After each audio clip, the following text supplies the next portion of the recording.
Dusty. Yesterday you told us you had no doubt that Verlander would bounce back. Just kind of what did you see from him, and how impressive is what he did tonight to you? Well, it didn't start off that way, but it was big of him to pitch out of trouble, when he got the strikeout to Donaldson. And, boy, that was huge because, this guy, he can get out of trouble. And then the strikeout to Carpenter, he dialed it up.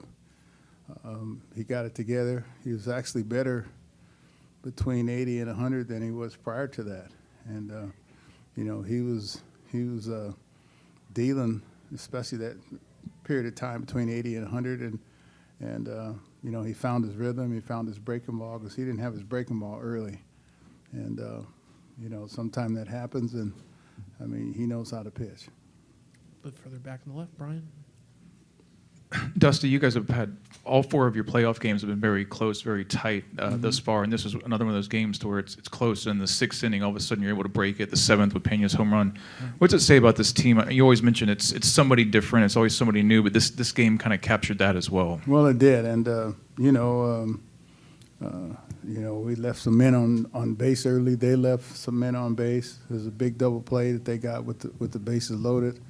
And then, we just keep grinding, and, tonight we made more contact than they made. And, like our bullpen did an outstanding job. That was big of Presley because I think that's the first time all year we've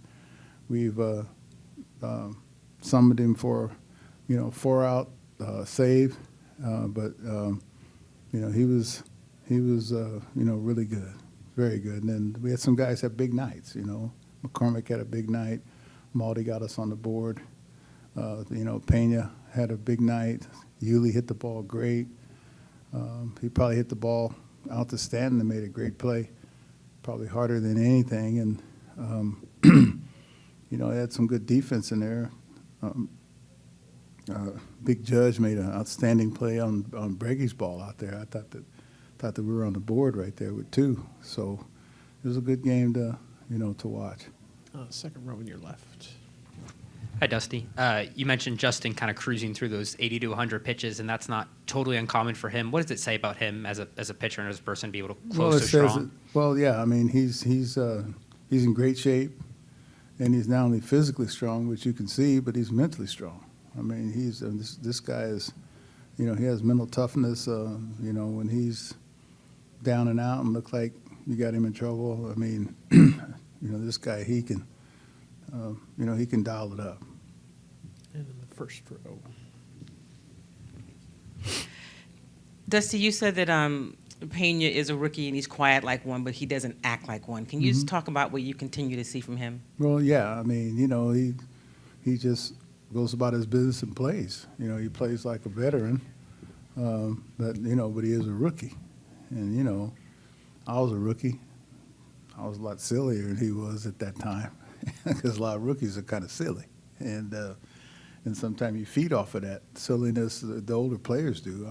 You kind of need that. But he's quiet and he goes about his business and he just comes to play. Far back on the right. Dusty, you played McCormick behind Verlander tonight, which you didn't often do in the regular season. Can you talk about what you're seeing from Chaz in this postseason, what he's been doing? Well, yeah. This is a lot of times there's an experiment in center field on who to play, who behind whom, and Chaz, he had a great night tonight. He's had a outstanding, postseason. And the thing about Chaz is that he's kind of oblivious to the situation and a lot of, kind of what's going on. He just comes to play, and his confidence is growing. And he was big tonight, not only with the hits that he got, but he got Maldi to the plate. I think 3 different times, so Maldi didn't have to lead off, the inning, and we can lead off Jose the next inning. So that's big. When you can roll your lineup around like that and the bottom of your lineup can get that 9th hitter to the plate. Do 2 last quick ones on your left, Dusty. Dusty, considering there's just 1 day off in this series, how critical was it that Justin got you through 6 innings and saved 1 inning from your bullpen? Yeah, I mean, that was great. It didn't look like he was going to get there because early, man, I'm looking on the board up there, and, he had like almost 60 pitches after 2, I think. And I kept looking and looking, and I think I went on air in the 3rd inning, and I just said, hey, if he could get a couple short innings, he could take us deep into the ball game, and then that way you can get to your back end of your bullpen, which is, these guys did a great job. And, Neris came in and did a great job. That 7th, 8th, and 9th is always tough. And if you can win that 7th, 8th, and 9th, or if you have the lead, you can, maybe exchange runs, and then you can keep the lead. We'll finish up quickly with Christie on the left. Dusty, what does it say about the depth of your lineup that Jose is 0 for 19 in the playoffs and you've still been able to win every game you've played? Well, I'll tell you, I mean, Jose, he's due to break out and have some remarkable. I mean, this guy he's been good for so long. I mean, and sometimes, your rest of your lineup got to carry a guy like that until he gets going. And I'm just glad that we have the depth in our lineup that we do have, or guys that, say, hey, man, you picked us up for so long, we'll pick you up until you get yourself together. Dusty, thanks so much. Appreciate it. Okay, thank you.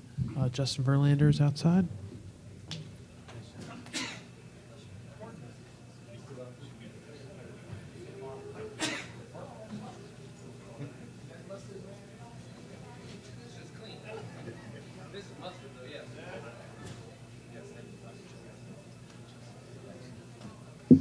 All right, Justin, thanks for coming in. Congratulations. Who's got the first question? We'll start with Daniel on your right, Justin. Hey, Justin, how important was it to get your breaking ball going there in the middle innings, and when did you feel like you really had it moving forward? Vitally important. It was a little loose early in the game. Was able to, particularly the slider, was able to make some adjustments, though, and kind of get that pitch where I wanted it to be. Thank goodness, because, the Yankees lineup is hard enough to face when you are on. When your stuff's not working, it's incredibly difficult. So I was really able to lean on it later in the game and obviously have some success with it. The second row on your left, Justin. Hi, Justin. Why do you think you were able to get your stuff kind of rolling in that 4th inning forward? And what are you kind of telling yourself early those innings as you're kind of trying to work through trouble?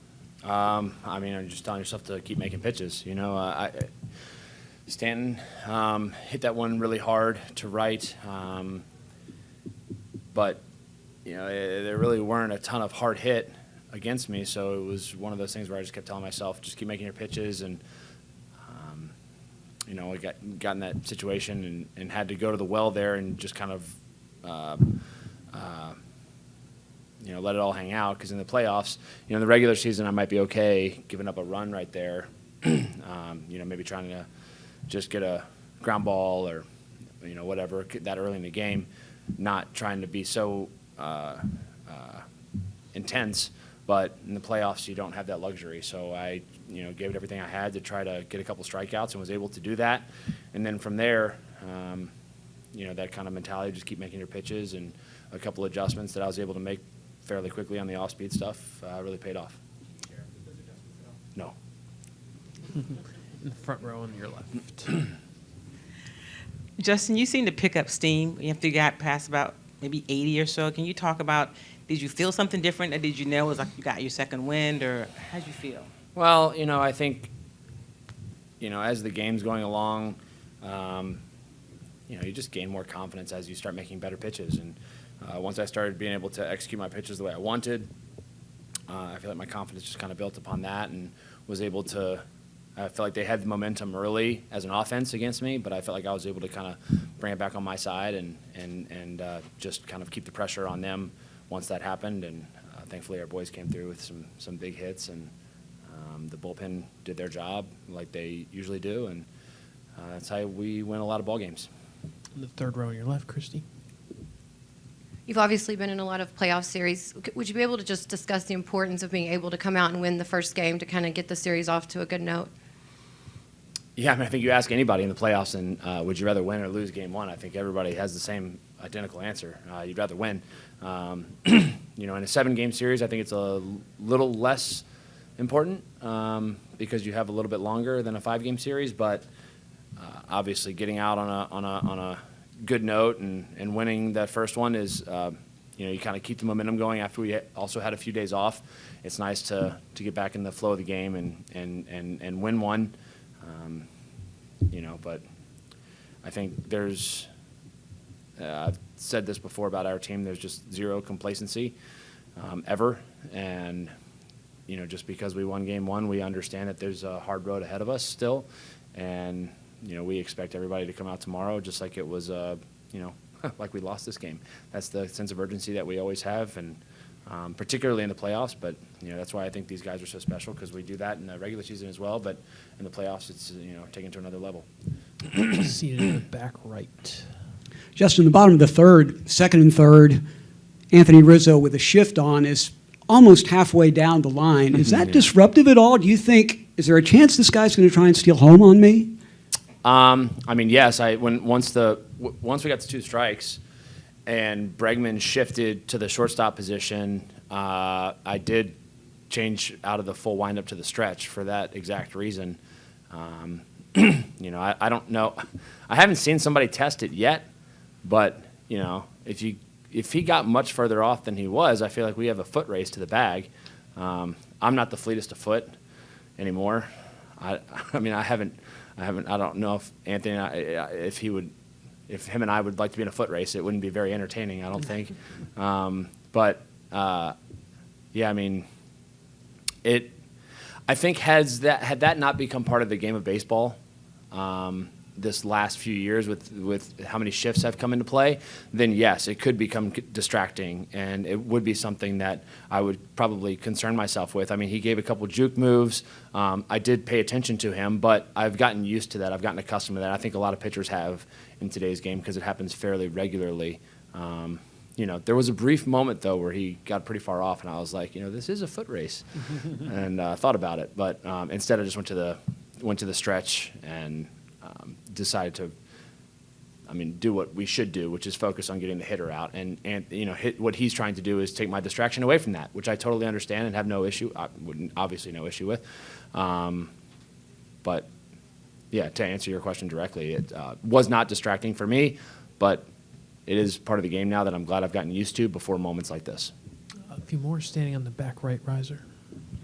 Justin, what can you say about what Jeremy Pena has been doing, the poise that he's performing in the postseason, good at bats, coming up with big hit after big hit? Yeah, I mean, just a special kid, you know. He's been doing it for us all year. Seems like in big spots he comes up. Even when he was struggling a little bit there for a little bit in the middle of the season, if his number was called in a big at bat, it seemed like he came through for us. So, you know, he's got that, I don't know what, it factor or whatever, you know, that he seems to always rise to the challenge, and that's the type of players that you want in the playoffs, and he's showing why he's such a special player. A couple last ones, Greg. I think you went through a stretch where you strike out 7 of 8, and it's almost like the crowd gets into a rhythm with you, and then you feed off them, you energize them. What are you hearing on the mound as the crowd is roaring with every strikeout, and do you do you get energy from that? Does your energy level raise up as that builds? I mean, I do hear it. Quite honestly, I try to just keep my same level, though. I try not to feed on it too much. It's gotten me in some trouble in the past. Just kind of, you know, just kind of go like hair on fire, you know, and not really pay attention to what I'm doing, what I'm seeing. I feel like what has always made me a great pitcher, just kind of taking in all the information I see and adjusting on the fly. Sometimes when you get too caught up in the moment, you probably don't pay as much attention as you should to the little details. So I really just try to keep an even flow and just keep executing pitches the way I have been, because I'm in a rhythm. One last one for Justin, and we'll finish up with Daniel. Justin, not asking you to share the mid-game adjustments that you make, but what enables you to so effectively make them at this stage in your career? I mean, I think just being in this stage of my career, I think it's difficult for younger players to make adjustments so quickly. But I mean, I think that's what veterans do. We've been around long enough. We know ourselves well enough that when something's not working, it's like I've got a checklist of things that it's like, all right, try to fix this, try to fix that, try to fix it. Did it work? Did it work? Did it work? And then you try those pitches out, or if it's a certain pitch or if it's a mechanical adjustment, particularly if it's a pitch that is not quite working the way you want it to, like one particular pitch, I think you try to find situations that you can work on it and try to fine tune it that aren't high leverage situations. 0-2, 1-2. If I want to throw the slider that wasn't working today, I can take this opportunity to bury it under the zone, where hopefully it won't get hit, but see if I can find the feel and the shape that I want from it and the reaction that I want from the hitter. When it's going really bad, though, you try to do that, and it still ends up over the plate and it gets hit, like it did a couple times early for me tonight. But I think you just got to continue to try to sharpen your craft all the time. Justin, thanks a lot. Congrats on another great win.